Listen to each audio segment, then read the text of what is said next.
Hello, everybody. Captain Marty here. It is Friday. We're heading into a weekend of suspense when it comes to fishing. We do have a lot to talk about today. It may be the middle of January, but we've got everything to talk about in today's report, from big fish, really, really big fish, to some really, really little fish. All of them are good fish. I'll be back to do all of that in just a moment. Ready to enjoy the Outer Banks the way it was meant to be enjoyed? Then you're ready to take the whole family to Jeanette's Pier in Nags Head. Start with a walk on the 1,000-foot-long pier to watch the sunrise, or a reel in the catch of the day. Some of the best fishing on the East Coast is right here at Jeanette's Pier. Plus, Jeanette's Pier plays host to various events throughout the year, including professional surfing events. For the best day you'll have on the Outer Banks, go to Jeanette'sPier.net or give us a call at 252-255-1501. Jeanette's Pier, milepost 16 and a half, Nags Head. What could possibly be more fun than watching a bottlenose dolphin swim and play in the water right beside you? Hop aboard Harbor Star Dolphin Tours at Wanchese Marina and witness this remarkable animal up close. The Harbor Star is a spacious 50-foot vessel with a wide, shady canopy that runs 2-hour trips multiple times a day, including a breathtaking sunset cruise. To book your tour, go online to wanchesemarina.com and click Harbor Star Dolphin Tours. See the majestic bottlenose dolphin up close with Harbor Star Dolphin Tours.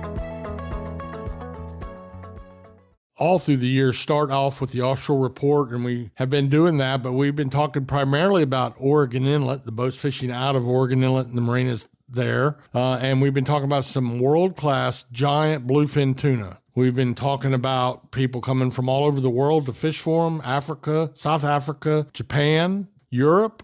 A lot of different places. They come to a tackle shop in New York and come down and fish for days and days on end trying to catch one of these big ones. There was a 1,000-pounder caught this week. There's been several in the 600 to 800-pound range. So all of that is really, really good.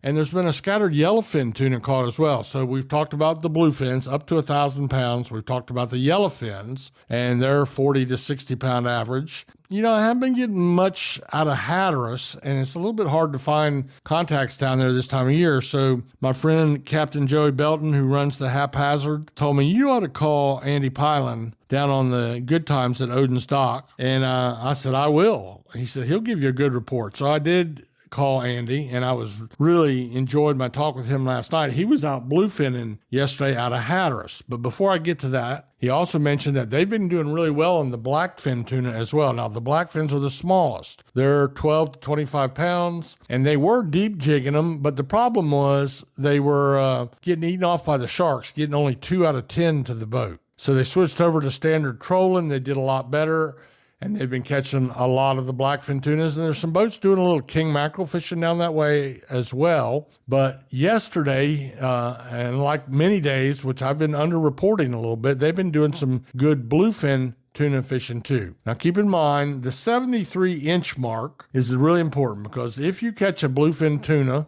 under 73 inches, you are allowed to keep one per day. You can release however many you want. If you catch, now this is for charter and recreational fishing, if you catch a bluefin over 73 inches, you're allowed only one per year. Once you catch that fish and bring it to the dock, your season is done unless you want to do all catch and release. So what is a 73-inch tuna? A 73-inch bluefin tuna is about 200 pounds. So yesterday, Andy and them caught 5 that were just under that limit and kept their one per day that they're allowed, which was almost a 200-pounder, and they brought it to the dock and released 4 others and had a great day of bluefin tuna fishing. So that's going on down to Hatteras very quietly, but there's a fleet down there, and they're sneaking out and doing all kinds of fishing here in January. And whether you're Oregon Inlet or Hatteras, you know, you want to work with your captain directly. You want to listen to the weather advice that they give you. And if you're going for a bluefin, understand what the bluefin laws and regulations are, because it will very directly affect what and how you fish. So we know that much is going on. Andy did also share with me the only piece of near to the beach surf fishing that I have is there's a pretty good bite going on of black drum and puppy drum on the south end of Hatteras, down around Hatteras Inlet, and then all the way down Ocracoke Island. And I heard an unconfirmed report from someone else down on Ocracoke today of some sea mullet, a few sea mullets still being caught. So those fish are still biting the hook. This is not something that is down in a slough that you have to snag, which, by the way, is illegal, to catch. These are fish bites and cut bait So there's a little bit of that activity going on. And that's what's happening in the Atlantic Ocean. We're going to take a little break right here, and I'm going to come back and tell you about the little tiny fish I mentioned in the beginning and what's happening in the backcountry. And I'm going to tell you where you need to go tomorrow if you're into waterfowl hunting. So stay right where you're at. At Fishing Unlimited on the Nags Head Manio Causeway, not only can you get stocked up with all the bait, tackle, and amenities necessary to fish, but you can also be your own captain. That's right. At Fishing Unlimited, you can rent one of their spacious pontoon boats to go fishing, crabbing, dolphin watching, or just to cruise the Roanoke Sound. It's family fun at its finest. Half-day and full-day rentals are available. Be your own captain at Fishing Unlimited on the Nags Head Manio Causeway. So yesterday, friend and partner Justin Bateman and he left Wanchese, picked me up in Englehard, and we headed down the highway to Belhaven to go visit Ricky Radcliffe, my longtime sponsor and owner of Radcliffe Marine. And Ricky is just a great guy. One of the things I would say, he's probably one of the very best and very most dedicated trout fishermen, speckled trout fishermen I know. And you get to be the very best when you're the most dedicated. Those two things go hand in hand. But he fishes year round, very knowledgeable, and he shared a little bit of information. There's still some speckled trout biting. The water is as cold as it's going to get this year, probably. A little bit of ice showing up in some of the creeks right now. And of course, as you've probably looked at the forecast, it's going to warm up a little bit over the weekend and then deep freeze next week. Don't know how that's going to affect the trout. We do know that Marine Fisheries has got a cold stun warning in place, and so we'll have to watch and see. But he mentioned that they were doing pretty well on the speckled trout. You got to really slow down your retrieve. He said that's the ticket. He said so many people are working their lures so quick and not getting any bites, but he says just a real slow retrieve is what you want to do. And believe it or not, he's an old mirror man just like me. So that's one of the baits that he's using, doing really well. But that wasn't all he told me about. He did mention in a particular creek, which I wouldn't know where it was. It's not that I don't want to share it, but I don't know. And he was smart enough not to tell me. But he went up a creek. He just mentioned it was difficult to get up. But when he did, he was looking for a speckled trout and started catching crappie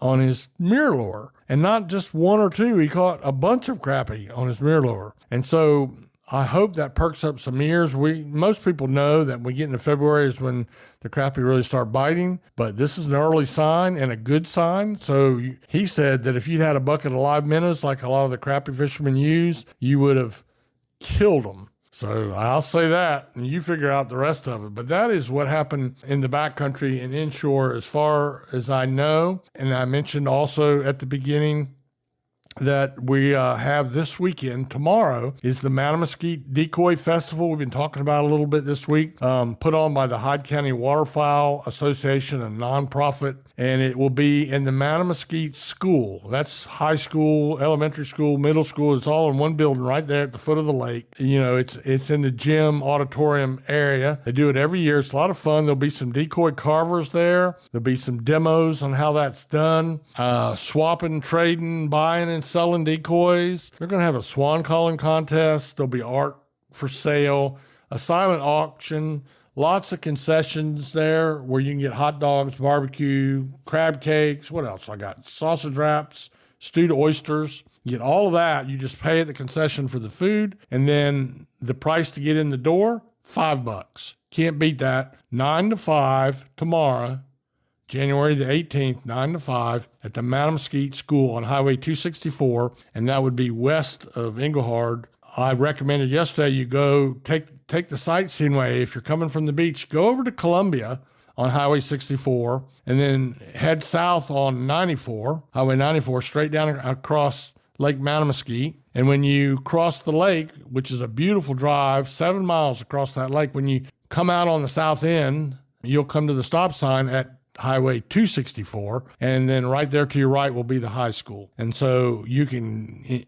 do that. You can eat at our local restaurants or take advantage of the concessions, and then come back on Highway 264, come around through Englehard, and then you'll drive all through the Alligator River Refuge, go by Stumpy Point, Mans Harbor. Just a great way to spend a Saturday and see a lot of waterfowl. So that's what's going on, and I again, enjoy a little bit of warm weather bumping in the 50s a little bit because you ain't going to see it again for a while. So take care and God bless. Have a great day.